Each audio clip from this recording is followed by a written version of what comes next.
Titanic എന്ന കപ്പലും അതിനെ ചുറ്റിപ്പറ്റിയുള്ള കഥകളും സംഭവങ്ങളും എല്ലാം കൗതുകവും ആകാംക്ഷയും ഉണർത്തുന്നവയാണ്. അങ്ങനെയായിരിക്കുമല്ലോ ജെയിംസ് ക്യാമറൂണിലൂടെ ടൈറ്റാനിക് എന്ന ഫിലിം പോലും പിറവിയെടുക്കുന്നത്. എന്തിനേറെ പറയുന്നു, ഇങ്ങ് നമ്മുടെ കേരളത്തിൽ പോലും കൊച്ചുകുട്ടികളടക്കം ടൈറ്റാനിക്കിനെ കുറിച്ച് സംസാരിക്കുന്നത് നമ്മൾ കേട്ടിട്ടുണ്ടാകും. 1912 ഏപ്രിൽ 15 ടൈറ്റാനിക് മുങ്ങിയത്. മുങ്ങിയതോ മുക്കിയതോ എന്നൊക്കെ പലതരത്തിലുള്ള ചോദ്യങ്ങൾ ഇന്നും അവശേഷിക്കുന്നു. വൈറ്റ് സ്റ്റാർ ലൈൻ എന്ന കപ്പൽ കമ്പനിയാണ് ടൈറ്റാനിക് നിർമ്മിച്ച് പുറത്തിറക്കിയത്.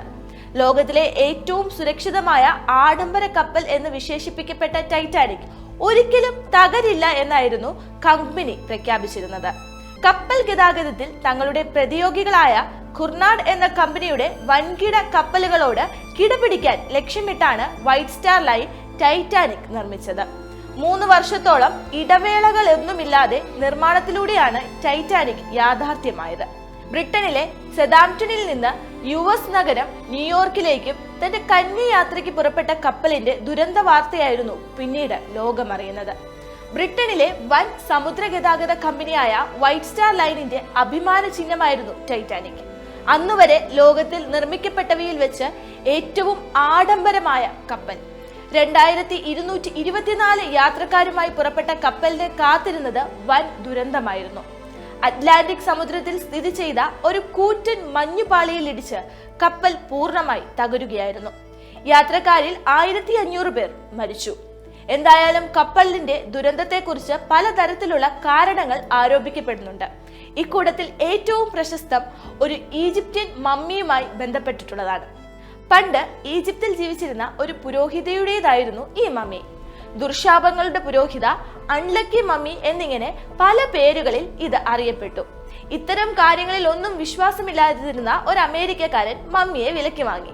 അതുമായി ടൈറ്റാനിക്കിൽ കയറി US പോകാൻ ശ്രമിക്കുകയും ചെയ്തു. ഈ മമ്മിയുടെ സാന്നിധ്യമാണ് ടൈറ്റാനിക്കിന്റെ ദുരന്തത്തിന് കാരണമായി പറയപ്പെടുന്ന കാരണങ്ങളിൽ ഒന്ന്. ഇക്കാരണത്തിന് അന്ന് വലിയ പ്രചാരം നേടിയെടുക്കാനും കഴിഞ്ഞിരുന്നു. ടൈറ്റാനിക് അല്ല യഥാർത്ഥത്തിൽ മുങ്ങിയതെന്നും മറിച്ച് ഒളിമ്പിക്സ് എന്ന മറ്റൊരു കപ്പലായിരുന്നു അതെന്നും ഇൻഷുറൻസ് തട്ടിയെടുക്കാനായിരുന്നു ഇത്തരത്തിലൊരു കഥ മെനഞ്ഞത് എന്ന തരത്തിലുള്ള ആരോപണങ്ങളും അന്നുയർന്നു. എന്നാൽ അമേരിക്കയിൽ ഒരു കേന്ദ്ര ബാങ്ക് ഉണ്ടാക്കിയതിനെതിരെയുള്ള പ്രതിഷേധങ്ങൾ ഒഴിവാക്കാനായി സർക്കാർ തന്നെ മനഃപൂർവ്വം കപ്പൽ മുക്കുകയായിരുന്നുവെന്നും ആരോപണങ്ങൾ ഉയർന്നു. ഇത്തരം ഒരു കേന്ദ്ര ബാങ്ക് ഉണ്ടാകുന്നതിനെ എതിർത്ത ഒട്ടേറെ പ്രബലമായ ധനികർ കപ്പലിൽ യാത്ര ചെയ്തിരുന്നു എന്നായിരുന്നു അത്തരത്തിലുള്ള ആരോപണത്തിന് പിന്നിലെ കാരണം. ടൈറ്റാനിക്കിൽ ഉണ്ടായിരുന്ന ആളുകളെ പറ്റിയും തകരാൻ കാരണമായ കാര്യങ്ങളെക്കുറിച്ചുമെല്ലാം പലതരത്തിലുള്ള കഥകൾ പ്രചരിക്കുമ്പോഴും പലർക്കും അറിയാത്ത ഒരു കാര്യമുണ്ട്. ടൈറ്റാനിക്കിൽ മനുഷ്യർ മാത്രമായിരുന്നില്ല ഉണ്ടായിരുന്നത്. 12 നായകൾ, പൂച്ചകൾ, കുറെ കോഴികൾ, എണ്ണമറിയാത്തത്ര എലികൾ എന്നിവയായിരുന്നു അത്.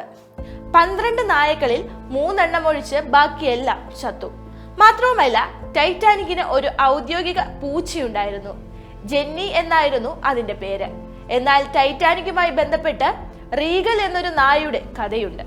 ടൈറ്റാനിക് കപ്പലിലെ ഫസ്റ്റ് ഓഫീസറായ വില്യം മാർഡോക്കിന്റെ വളർത്തുനായയാണ് റീഗൽ ലേഖനങ്ങളിൽ അവതരിക്കപ്പെട്ടത്.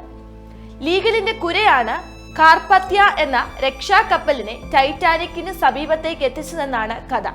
എന്നാൽ ഈ കഥയും വെറും കെട്ടുകഥകൾ മാത്രമാണെന്ന് ചരിത്രകാരന്മാർ പറയുന്നു. അതേസമയം ടൈറ്റാനിക്കിൽ യാത്ര ചെയ്തിരുന്ന പല യാത്രക്കാരെയും പറ്റി കൗതുകകരമായ കാര്യങ്ങൾ പിന്നീടുണ്ടായിട്ടുണ്ട്. ഇത്തരത്തിൽ വളരെ കൗതുകകരമായ ഒരു കഥയാണ് ജപ്പാൻകാരനായ മസാഊമി ഒസോനയുടേത്.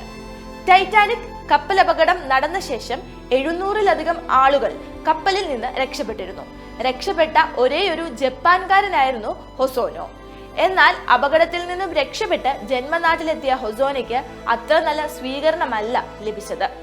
അദ്ദേഹത്തെ പറ്റി പല കുപ്രചാരണങ്ങളും ഉയർന്നിരുന്നു. സ്ത്രീവേഷം കെട്ടി അദ്ദേഹം പെട്ടെന്ന് രക്ഷപ്പെട്ടു എന്നവ ഉൾപ്പെടെ ഇതിൽപ്പെടും. ഈ പ്രചാരണത്തിന് കാരണമായി പറയുന്നത് അപകടം നടന്ന കപ്പലിൽ നിന്നും ആദ്യം രക്ഷിച്ചത് സ്ത്രീകളെയും കുട്ടികളെയുമായിരുന്നു.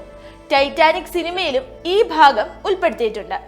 മറ്റുള്ള യാത്രക്കാർക്കൊപ്പം ധീരമായി മരണം വരിക്കാതെ ജപ്പാന്റെ അഭിമാനം ഹൊസോനോ കളഞ്ഞുവെന്നുൾപ്പെടെ വ്യാഖ്യാനങ്ങളുണ്ടായി. ഇക്കാരണത്താൽ ജാപ്പനീസ് സർക്കാരിലുള്ള അദ്ദേഹത്തിന്റെ മികച്ച ജോലിയും പൊതുജനങ്ങളുടെ സമ്മർദ്ദം കാരണം നഷ്ടമായി. എന്തായാലും വർഷങ്ങൾക്കിപ്പുറവും ടൈറ്റാനിക്കും അതിലെ ആളുകളും എല്ലാം ഇപ്പോഴും കൗതുകമുണർത്തുന്ന വാർത്തകളായി ഇടം പിടിക്കുന്നുണ്ട്. കപ്പിത്താൻ തനിക്ക് കിട്ടിയ മുന്നറിയിപ്പുകൾ അവഗണിച്ചതാണ് കപ്പൽ തകരാൻ കാരണമെന്ന് തന്നെയാണ് കപ്പൽ തകരാനുള്ള കാരണമായി ഇന്നും ഔദ്യോഗികമായി സ്ഥിരീകരിച്ചിട്ടുള്ളത്.